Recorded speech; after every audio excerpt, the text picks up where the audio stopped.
Welcome to the Awesemo Slate Starter podcast. It's your Ol Pal Emac coming to you, getting ready for a Thanksgiving Eve 13-game NBA slate. I'm joined by the one and only Gundacker. Talk to me, Gun. What do you got going on? It's a holiday week. No rest for the wicked, though. I'm sure you have something up your sleeve. Yeah, I might make a rare family appearance. Well, it's still debatable. I might hit him with the old Anthony Davis Q tag. We'll see. But yeah, I'm just a sports junkie, man. So I'll just, no matter what, I'll be watching some football. And I'm not a big turkey dude. Give me some ham and I'm happy. But for the most part, it's just another day for me. No big. Yeah, living out here in Virginia, I don't do so much now that we're in a pandemic. Normal years, I would get together with a couple friends, but we just the last 2 years have just said, nah, you know what? We're just going to stay home, which I think there's nothing wrong with that. There's just the two of us, so it's nothing crazy, and it's nice to just decompress for a little bit. Of course, we've got all sorts of Awesemo NFL football content for the 3 games that are going on Turkey Day. We will start 3 hours before kickoff of the first game, take you up to lock, and then we will have live before lock for that nightcap game as well. And then, of course, we have the 13-game NBA slate coming in on Wednesday, a rather large one as well on Friday. The association is taking Thanksgiving off, as it typically does. And then Saturday, there's some interesting afternoon type games. We'll have to see where they put the slates because, of course, we also have, I assume they're just going to cut a couple of them off and go at 7 o'clock. But we also have the rivalry college football games on Friday and Saturday. And, of course, college basketball is in full swing. We do have projections for all of that, including ownership projections. The other thing you're going to want to know is you can get in for 1 week of the Awesemo Express NFL package, which gets you all access to all these showdown slates, all 3 of them on Thanksgiving, as well as Sunday and Monday night football. And you're going to get, depending on how you time it, you might sneak in that other Thursday football, but you'll still get yourself 5 showdown slates for sure. That is just $1 with promo code stuffing. Even if you're only just going to play the Thanksgiving games or just Monday night football, it's just $1. That ends on Friday, so you'll want to take advantage of that. And then, of course, we are sponsored tonight by Yahoo. They are the sponsor of the Slate Starter podcast. The Slate Starter podcast, which next week will be moving to its own feed. It will still be available on the main Awesemo podcast channel, but we're moving it off the NBA channel and giving it its own account. You can find it already, the landing page, which again will go live on Monday with that episode. So Friday's episode will still be here as we transition on, but that you can just search Slate Starter and you will find it on all of the main podcast providers. If you search on your provider and do not find it, help us out. Hit us up on support or Twitter. Just let us know. The episodes aren't going to be there yet, but you will see the landing page. The reason we're doing a soft launch is it oftentimes takes, depending on who the approvers are, Gun, you've done this before, 48 to 72 hours. We have a holiday in the middle of this and a weekend. So we're trying to get it out there. We've put in the requests, but it hasn't popped up just yet on all the sites. I think it's on 4 or 5 of the 6 they put it in. There was 1 holdout still, but it should be there by Friday. Have you run into that before, that little nuance where you're like, all right, I'm ready to go. I'm going to put it on the platform. And I got to wait to be cleared? Wait, what? How many days? Like way back when I was in a different media genre, I would do the RSS feeds, but I'm kind of just a YouTube guy now. I'm lazy with it. Yeah, well, there is a whole market out there, and people don't want to do the data, which I totally understand because I like to listen to all of the NFL podcasts in podcast form when I'm out doing stuff in the yard or running errands. So in any event, we'll get on to the 13-game slate now, but that took care of most of the housekeeping. We're starting off with the big one. 4 teams on a back-to-back playing on Tuesday night. We have Miami. You know somebody's going to sit for Miami. We have the Lakers. You know somebody's going to sit for the Lakers. We have Detroit. Yep, somebody will end up sitting for Detroit. And then Portland. Who knows? Perhaps we'll get Damian Lillard the night off. Maybe we won't, but those are our back-to-backs. Speaking of Portland, that takes us into point guards. What do you got for us, Gundacker? We'll go with the old buy position, DK, FanDuel, and then I'll wrap up each one on Yahoo, our sponsor site. Yeah, this is I don't think slates get any bigger than this. 13 games is what we got, right? So 15 would be the mathematical largest, and I think they only do that the last day. Well, they don't even do that in the last day of the season always either. Yeah, so this is the big one. You guys know the deal. Head on a swivel. It's gonna be news. Have yourself available. And what an inconvenient night to be available the night before your family's flying in. But that's what we train for. So at the point guard spot, there's a lot of options at the top. We got James Harden against Boston. He is 11.7K. That's going to be good for second most expensive on DraftKings. If Katie's in, the matchup's definitely enough pushback here, but you feel like on this slate, we're going to sell out for ceiling. There's probably going to be some guys around the 8-9Ks that are going to be the apple of my eye. And I think Harden might just be, a less than 20%er. I think LaMelo Ball more so on maybe FanDuel sticks out as the play for me at 9,300. It's a $1,400 difference in price point from FanDuel to DK. So I'm definitely more on him on FanDuel. But last night or the night before last, LaMelo Ball led the slate in fantasy points. So he is becoming what we all thought he could be. So he kind of trends in the right direction depending on the Lakers situation. Yesterday, LeBron served a suspension, but he's also been dealing with that abdomen. AD played with an illness. And played is subjective. It could come down to a Westbrook and LeBron. Maybe a LeBron is out again. But LeBron's also point guard eligible on DK as well. So the top end is just the usuals. I think where we make our money is getting creative, finding those diamonds in the rough in the 9, 8, 7K area. I think the guy I think we should be thinking about is, I don't know if you saw it, but Tobias Harris is still questionable after missing last game. Tyrese Maxey is a guy that in the absence of some of the guards, Seth Curry may or may not play. If Tobias is out, Maxey's going to play 35 plus minutes almost regardless, and then his usage becomes that much stronger. It's a big spot against Golden State, tough defensive matchup, but guy like Maxey will want to play up against this competition. And then maybe Cade Cunningham at 7,600. Yesterday was a tougher matchup against Miami, but this spot is a little bit more fast-paced, a little bit more shooter-friendly, and we know his usage is going to be high. We know his shot volume is going to be high, and we'll have to see if Killian Hayes continues to miss, and that'll just create more opportunity for usage and volume for him.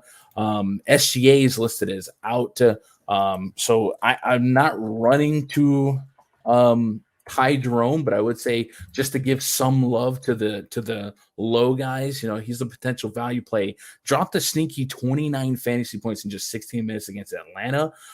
He is somewhat efficient. It's a super tough matchup against Utah, but I kind of want to give a little light to every price range, and that was the first name that kind of next manned up for me. Getting in between the 4Ks and the 6Ks. If you look at Orlando, this is a weird spot where I continue to target the Charlotte Hornets, but Orlando's been so bad. But is this a spot where maybe the Magic can play up to the potential matchup? Magic being a top-paced team and a defense that you can pick on. Is the world ready to forgive Jalen Suggs at 4,800?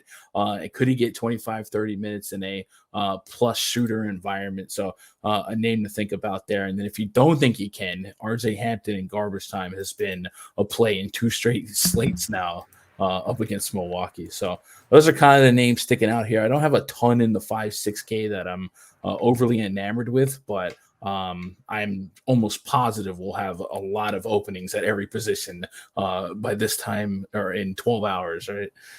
Yeah, absolutely. And just kind of hitting on the crucial moving parts. You mentioned Charlotte. PJ Washington he's doubtful with a hyperextended elbow. He hasn't played in a couple weeks now. It's really not going to move the needle when he gets back. Gary Harris questionable with the hand. He missed the last game.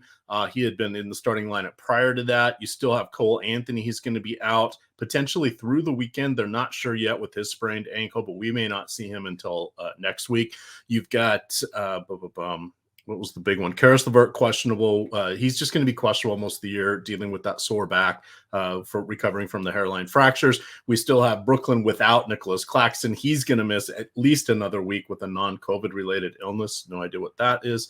Joe Harris out for at least another game, as is Bruce Brown. For Boston, you have Jaylen Brown, who did return after missing time with his injury. He ended up playing 22, almost 23 minutes in the last game. They sort of had a soft cap for him of 24. I would expect to see that up around 27, 28. No real need to rush him back at this point. Boston has been nicely positioned. They're going to need him throughout the season and into the playoffs. So I figure they'll probably take it a little gingerly with him.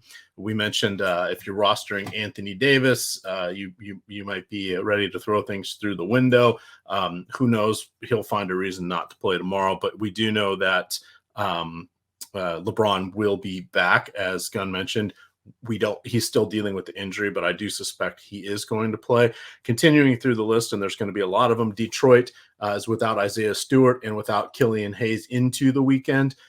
They did start Luke Garza, seemingly not quite out of nowhere, but pretty close. He's putting up a bagel right now. Trey Lyles is really putting up a bagel off the bench. Those guys are out there to rebound and maybe fill the lane. Rui Hachimura, for a second, Gundacker, was off the injury report. I was doing my ESPN season-long lineups, and he didn't have the designation. He's out for another 5 games. I don't know what happened there, but maybe they forgot about him. He's out for personal reasons now. Shai Gilgeous-Alexander, you mentioned. Joel Embiid still out. Danny Green and Tobias Harris questionable, as are Seth Curry. Those 3 all missed the last game for Philadelphia. And then Andre Iguodala, knee/weak opponent / probably needs a little break. No revenge from the team that drafted him, 15 years ago? Yeah, right. But that's most of what we have. And so again, a lot of moving parts to all this. So we'll see a lot of things are going to change. People will get sick. People will just for various maladies. I didn't mention Darius Garland. He's questionable as well. He's dealing with the strained neck. That moves us into the shooting guard position. He has coming off some solid games here in his last 3, 26, 22, and 27 field goal attempts. That's nice to see. He never gets to the line. Most of those are occurring on jump shots, the occasional drive, but he is also facilitating somewhat. They look like they're going to continue to bring Ricky Rubio off the bench just so they can, wait for it, distribute their distributors evenly throughout the game. Wouldn't surprise me if both of those fellows are closing. There you've got Andrew Wiggins, who has been putting up some intriguing performances lately. Steph Curry was absolutely disappointing. Barely 20 fantasy points in 36 or 37. It was a lot of minutes, but he's someone that'll probably bounce back. If Tobias Harris is out, that's just going to be a gimme. He'll probably be out there for 24, 28 minutes and then call it a night. What do you like here at shooting guard? There's probably a couple that will be popping out here for you. Maybe a Tyrese Halliburton, a Buddy Hield. We like going against Portland. Yeah, the Alvin Gentry era was a little Hieldy in there. Hey, I played not in daily fantasy, in NBA regular fantasy. He was on my teams back in the day. Well, yeah, we saw Hield show up for his old new coach. I don't even know how that works. Yeah, Josh Giddey. So if SGA is out, I know it's a tough perceptual matchup against Utah, but we saw that Josh Giddey, Lou Dort would be immediate benefactors, not only in terms of usage, but minutes. So Josh Giddey might be somebody that picks up some steam here. I think at the top end, I think you can make a strong case on Zach LaVine. Him and DeRozan are kind of the 2 guys I lean on the most from the Bulls. You kind of have to keep an eye on Vucevic's status, but the Houston Rockets is definitely a targetable matchup defensively, and I don't think it's crazy to see a low-owned big game out of LaVine against them. If Devontae Graham continues to miss, you might get big minutes and big usage from Brandon Ingram. The Pelicans have been victims of themselves, where we can point at a couple of guys that should get all of the usage, but they can't be, they just aren't competitive. They're out there just getting smoked. So per minute, we get decent per minute outcomes from like J Val and Ingram, and some of these games we're not getting minutes. We did see 37 minutes out of Ingram against Minnesota, just 24 fantasy points, but the double-digit shot attempt should be there. The assists and the peripheral should be there as well. Once again, tough matchup. Wizards are a really strong defense. It's still kind of hard to say that with a lot of confident conviction because of what we've known the Wizards to be, but they're getting it done. So I think shooting guard is going to push me a lot towards the mid tier. And the name that is sticking out the most for me, points per dollar, it's going to be Desmond Bane. If Bane gets another opportunity without D'Anthony Melton and potentially without Dylan Brooks, we've seen him thrive even in tough matchups at Utah. 34 minutes, 20 shot attempts. So the volume of opportunity for shooting is going to be there. And I think at 5,500, if you give me the Melton and Brooks out, I think 30 plus fantasy points is a reasonable expectation. He's gotten you 29 or greater in 3 games straight for DK scoring, so I definitely would be looking his way. And then we mentioned Dort, Giddey. If Seth Curry did play with Tobias Harris out, if we got that scenario, I would be looking to Seth Curry for a little brother on brother crime, right? That'll be fun to watch. Right before Thanksgiving, Seth Curry drops 30 on his brother or something wild. I would love to see that. But yeah, other than that, that's just kind of it. Jaylen Brown did come back. They put him on a minutes restriction. So until I get that lifted, 9K just seems like a lofty investment with too much risk. But it seems like shooting guard is somewhat shallow. It is. And looking over here at Yahoo, I forgot to round them up at point guard, but starting from the bottom up, there's some nice plays here. You've got Shake Milton at 12. He had a solid game in the last one, was with the closing lineup there. I think he ended up finishing with like 16 points. I think he had 6 of them in the last 6 minutes of the game. You've got RJ Hampton, as Gunn mentioned. He's in there at 14. Those would be the first ones I'd look to target, just as things potentially could be changing. At shooting guard, if we look down towards the bottom and see if there's any early value options, probably Patty Mills. Nothing overly exciting. On a 13-game slate, there's going to be players with additional upside that we would want to turn to. If you're looking for a wild card on the late slate, then Furkan Korkmaz, he was also out there with the closing lineup as well. He's a little bit of a little bit. He's heavily dependent on his scoring, but last night he did contribute 6 assists. They had a unique lineup configuration out there where Andre Drummond was out was in for a fair portion of the fourth quarter. Obviously, it was an all hands on deck situation with no Tobias Harris and Seth Curry, and obviously Joel Embiid's out still, and no Danny Green, and of course the whole Ben Simmons issue. But those would be the lower end people to sort of target there. I want to make a correction. I had confused Alvin Gentry with Alvin Robertson. Not that anybody matters, but I'm like, Alvin Gentry, that just doesn't feel right. So I Googled him. He's only been a coach. And I'm like, I remember an Alvin Gentry with the Bucks and with the Pistons and with the Raptors. Oh, it's Alvin Robertson. Right around the same time I was expecting. But what can I do, Gun? I'm getting old. We're up late at night here. And, that was back in the late 80s, early 90s. So cut me some slack with I've got 30 years of NBA fantasy under my belt. I'm going to confuse a few people here and there. There's just been thousands of players coming through the league in my time. So old people always trying to gentrify something. Hold on. Sorry. I was pouring my prune juice. I couldn't quite hear what you were saying. Let me stir in some Metamucil here. I'm going to mute this. Oh no! All right, on to small forward. We should see LeBron James. Kevin Durant is quite intriguing. He was back after one missed game, dropped a 50 burger. He's going against Boston. At least that should be a competitive affair. You have Jimmy Butler going against Minnesota. Not that he needs any motivation whatsoever, and how many people are still at Minnesota, with the exception of Karl Anthony Towns. So he'll be geared up for this one. What do you like at the small forward? 5 figures for Jimmy B. Wow, that's a lot. Yeah, 39 minutes for Kevin Durant against Cleveland the other night. Kind of fell by the under the radar. I think he was top 2 or top 3 in fantasy points that night. 53, it's a soft top score. I think he was behind LaMelo, but he still happened to get there. They're without Bruce Brown, without Joe Harris, and They were doing some squirrely stuff with Blake at halftime. I don't know if he got hurt, but they started LaMarcus in the second half, and Blake only played 9 minutes. And then we saw LaMarcus get a 20-10 game. So they could be shorter staffed than maybe the surface perception. So there's that. And there's also the ashy ankle narrative that KD has hit the media with. So I'm sure he's going to be lotioned up and ready to go for this one. Jason Tatum. Wait, what is the what narrative? So there's a picture that went viral of KD wearing like leggings, right? But there's a crack between his sock and his leggings, and it's very ashy. And he got called out by other NBA players, and then people making money jokes, and then KD's like, "I'm gonna show y'all how broke y'all are."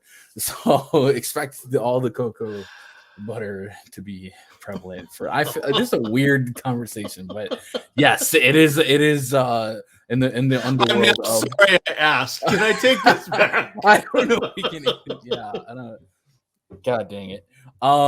So I definitely like the thought of KD in this spot here. Looks like a lot of minutes and potential usage from him having to play big against guys like Tatum, guys like Horford. Matchup is never off the charts, warm and fuzzy, but the responsibility for one of the best players in the world will be there.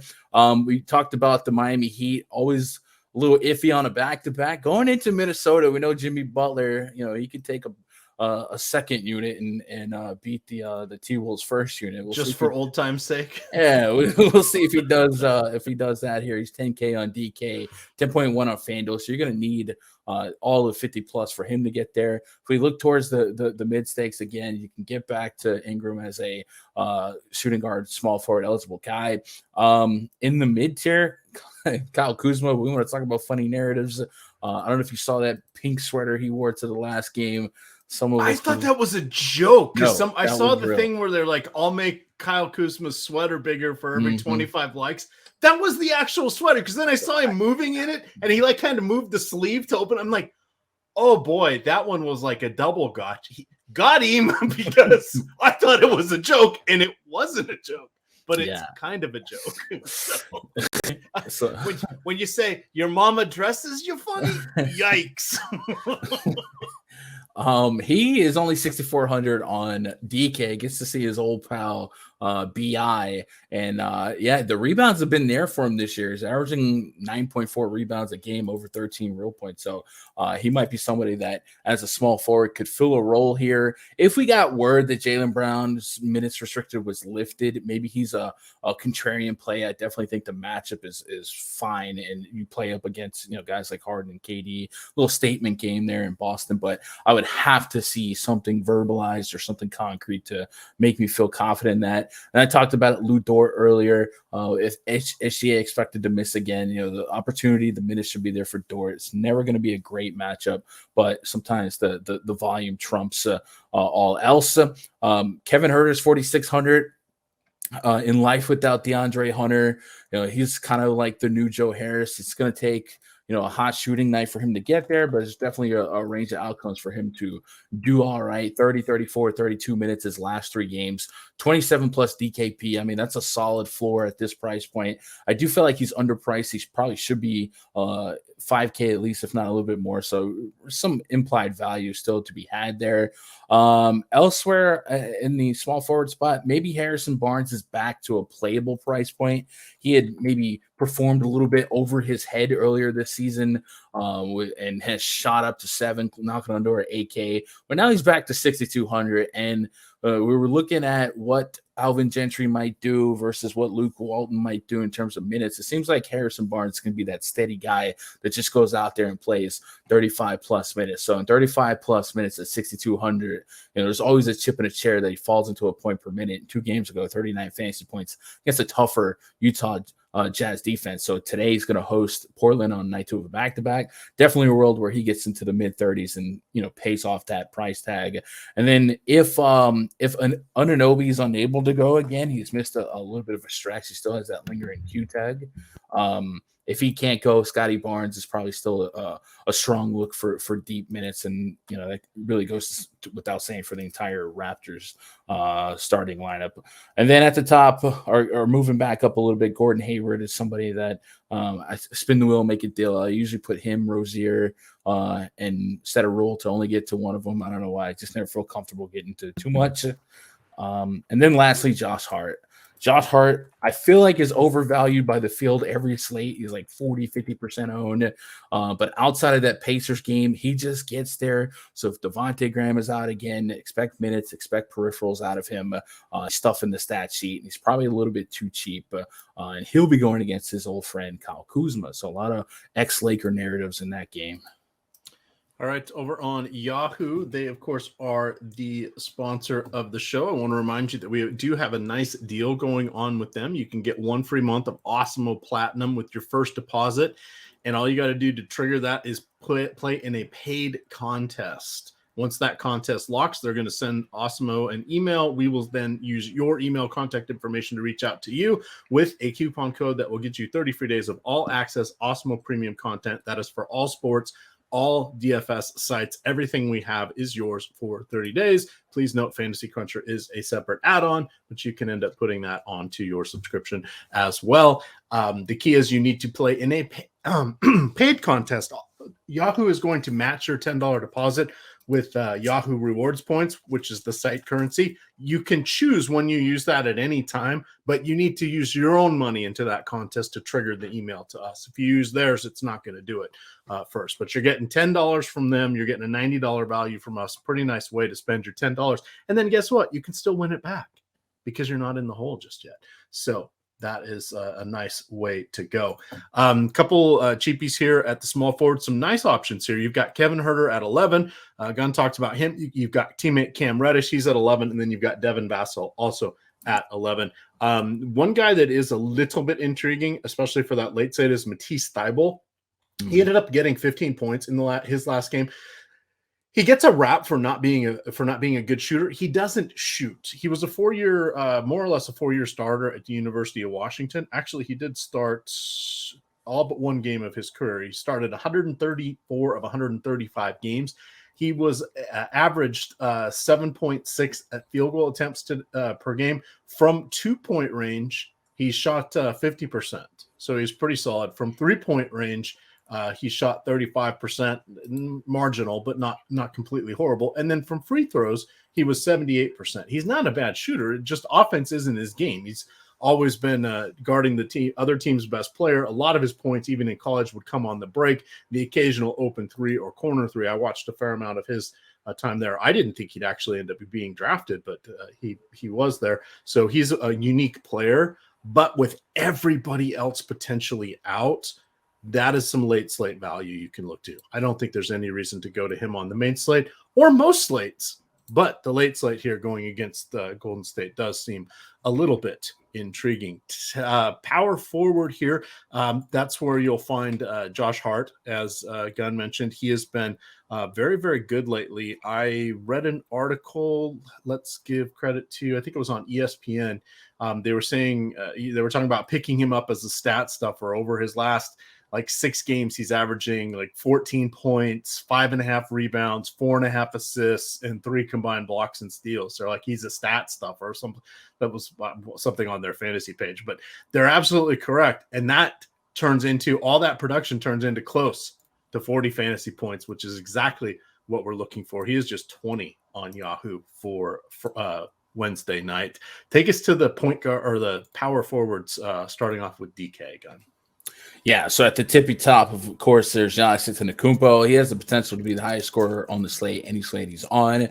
So, play him accordingly. Usually I'll end up with around 20% and kind of gauge the field from there. On a slate this big, probably the same approach. There's going to be plenty of value on a 13-game slate to really play whoever you want. After the dust settles on the news, and if you think Giannis against the Detroit Pistons is somebody that can drop 70, I would agree with you. With any Pistons game, especially a Pistons on a back-to-back after playing mostly competitive with the Heat so far.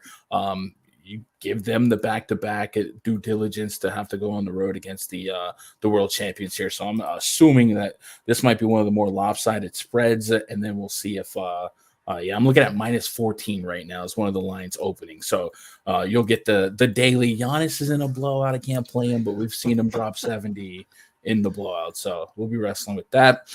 I love picking on the Hornets with bigs. And there's been a couple of games now where the Magic bigs were just kind of in bad spots. And perhaps because of which we didn't see their prices get where they need to go. The last 2 games, the Magic really got dog walked by the Milwaukee Bucks. And we've seen in a 3-game span, a guy like Wendell Carter Jr. go from 6,700 to 5,500. That smells like my highest owned player on this entire slate. That's just way too cheap going against the Charlotte Hornets. So I'm prepared to load up on that. Past him, Siakam again. If we get Anunoby down, the minutes are wide open for him. We saw a big game come out of John Collins the other night, which maybe came at the upside of a Clint Capella, but I don't mind getting to him again against San Antonio.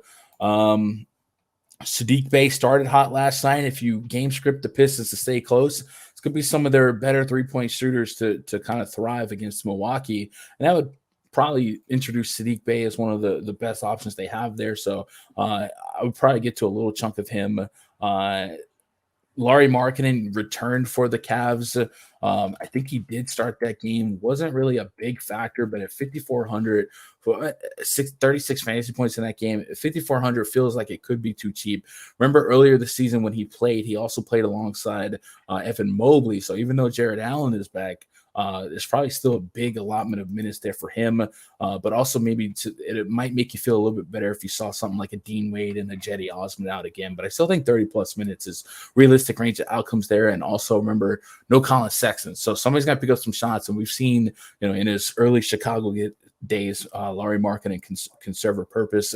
And then if Tobias Harris did play, without Joel Embiid, if you put the Sixers to be competitive, Tobias Harris is probably going to have to contribute a healthy chunk here. So at 8K, I'm looking for a north side of 40+. He's got a date with Draymond Green if he is healthy. It's not a sexy matchup, but definitely the usage and minutes should be there, and he would be their hope to keep it close. And then last name, just for like a potential value look here, if we keep getting Josh Okogie out and Naz Reid questionable, we've seen Jared Vanderbilt play 25 minutes or more in 4 straight games. And in the last 3 games, he's shown us an ability to be a point per minute type of guy. So not a fun matchup against Miami, but he might be somebody that is 100K to first, get you a sneaky 30 or something like that. And last night, Jeremy Grant was thriving just fine. So a couple names to think about there. Tell us if you do have Vanderbilt's game log up, tell us his recent field goal attempts. Yeah. Is 10, it more than a handful? Well, against the Pelicans, he got to 10. Okay, career high. Yeah, the 3 prior, 4, 4, and 1. So for who was it back in the day? He was a backup big for at one time Charlotte, and then went to Toronto, and he was like a peripheral only guy. Now this name is gonna irk me. Backup center. I want to say he was like a Nigerian center. Bismack Biyombo, maybe he was. It could be. He played for both those teams. Yeah, and there was games where he was getting their rebounds, blocks, no points. So we were kind of getting some of that. So if Vanderbilt does fall into some more shot attempts, he becomes, a guy that could be huge. But yeah, there's a lot of 30s, or there's a couple of 28s or more with just 5 and 6 real points. So the fact that he's stuffing the stat sheet and being viable is a little bit. Yeah, and he's usually 10 or 11 on Yahoo. He's one of those where you need certain guys to be out, so he's going to get the minutes, and Naz Reid is definitely one of them. He had moved into the starting lineup. This might be more of a sub-slate type play.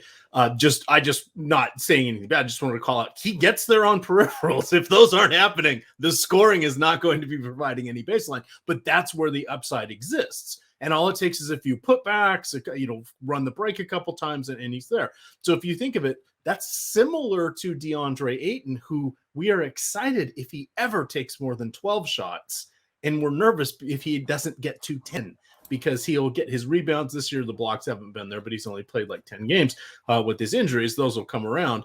But even then, he only averages just shy of 2 blocks a game for his career. So he's one of those where it's like you're used to him getting around 40 fantasy points. And you're just like, why doesn't he get more? He doesn't shoot. That's a problem. So important things to know. The other thing I wanted to mention, and I had looked this up. Oh, let's see here. I will. How did they clear it out of my? Darn you, editors.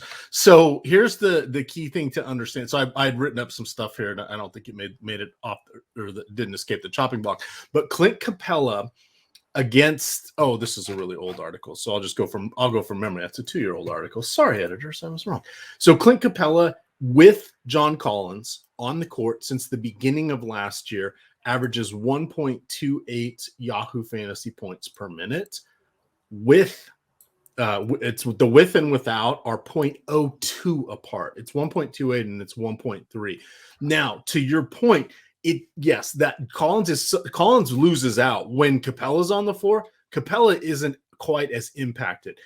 We've learned that Collins sort of defers to him for rebounds. There's still another good rebounder on the floor. That limits the ultimate upside. And then Capella still needs to get his blocks, but he's someone that's kind of like the Kristaps Porzingis and Luka Doncic, that essentially Doncic and Porzingis are a little different. Their fantasy production per minute doesn't change with or without each other. The mix of what they're doing does, but the actual end result on fantasy doesn't. So it's kind of one of those where you have to understand a little bit of what's going on. So what Collins's presence does do makes it a little harder to get to the floor, sort of caps the upside, but doesn't impact the overall efficiency per minute, but could end up with him playing 5-6 less minutes than he would if Collins was gone.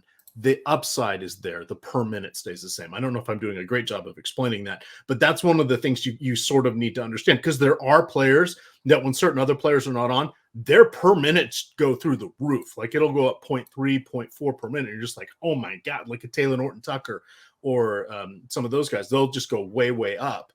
You need to understand what the different mixes are. It's not always the same answer for similar variables. And you do your own projections, right, Gun? So you're in there tweaking around with usage rates and rebound rates and assist rates and all that stuff. Looking at the Capella, it looks like he's been in some foul trouble last 2 games, and then that last game he didn't get blocks while Collins got like 5 of them. So that's a little bit. It's one of those where we would prefer one or the other out. When they're both together, it really impacts Collins, and it dampens a little bit Capella.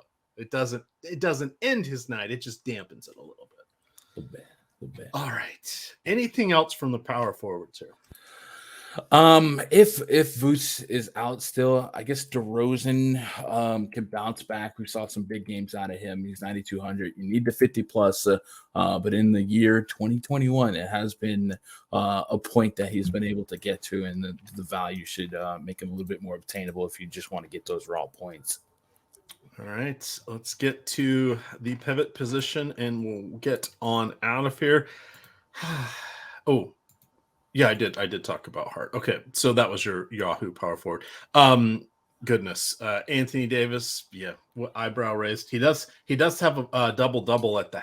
That's Julius Randle. Anthony Davis has 11 points and 1 rebound and 1 assist at the half in 15 minutes. We'll see what's going on with that, but at least the Lakers are within 12. At halftime. That's better than it was earlier. We've got Jonas Valanciunas going against Washington here. This will be the second time they've played. Washington just doesn't have a great interior presence. Daniel Gafford is a nice position defensive player. Montrezl Harrell doesn't play defense, although Harrell had like some ungodly number of like 28 points and 15 rebounds or something off the bench the other night in a loss. So who knows what's going on with Harrell. I'm just happy. He's one of my favorite players out there just because whenever he does well, it's not expected. And those are the guys I tend to root for. We've got Karl Anthony Towns, 9,400 going against Miami. I'm sure that, as we've mentioned, tensions will be running high. Domantas Sabonis has decided that he's going to be able to get 40 fantasy points in his limited minutes, 26 minutes, 43 fantasy points, 22 minutes, 47 fantasy points. I don't know what Coach Rick Carlisle is doing, but he's not doing any favors with Sabonis here. What do you like at the center position, and what are your thoughts on the Sabonis Miles Turner just debacle that seems to have reared its ugly head again here? Because Rick Carlisle is an excellent coach. He makes amazing personnel decisions. He has for years. He was fantastic with Dallas, getting a lot of those teams to overperform. So I'm not knocking him as a coach. It's just like, I thought they had sorted this thing out last year. Why are you mucking it up now? Yeah, and it may only get a little bit more weird when they start getting some bodies back. But I think the last couple games, I don't know, the minutes seem correlated with lopsided scores. So I would like to believe that's the issue here. We know Sabonis has ability to be a massive play, and you think about the Lakers' of potential size in the front court, AD, DeAndre, Dwight Howard, you assume that he has to go out there and play. And the Lakers seem more susceptible to getting blown out than blowing out teams here. So I would like to believe that minutes could be there for him. And if that's the case, man, this is a price point where we've seen Sabonis really, really get you to 50 plus. So I do think there's meat on the bone if we get to the 30 plus minutes. But yeah, it's not warm and fuzzy, as I like to say.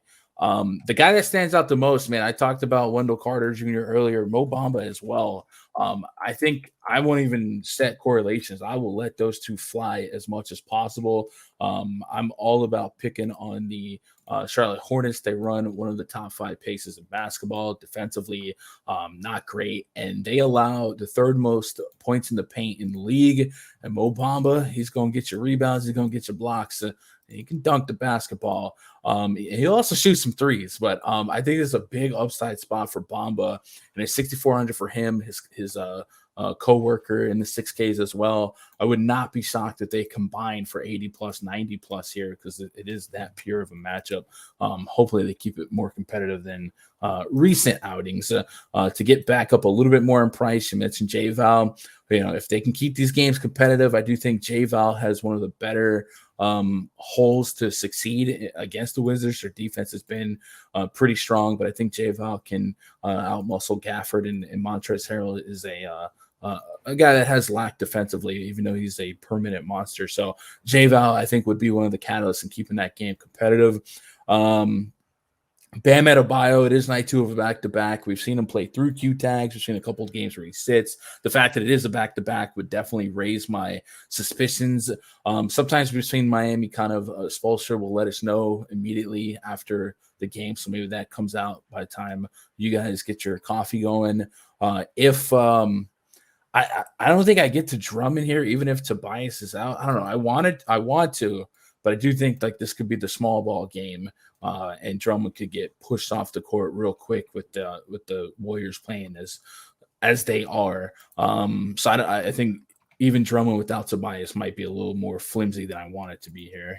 Yeah, and that's actually a really good call out, because remember, we still have the Clay and Draymond are the key components that, remember, used to run Enes Kanter and other defensive lacking centers off the court.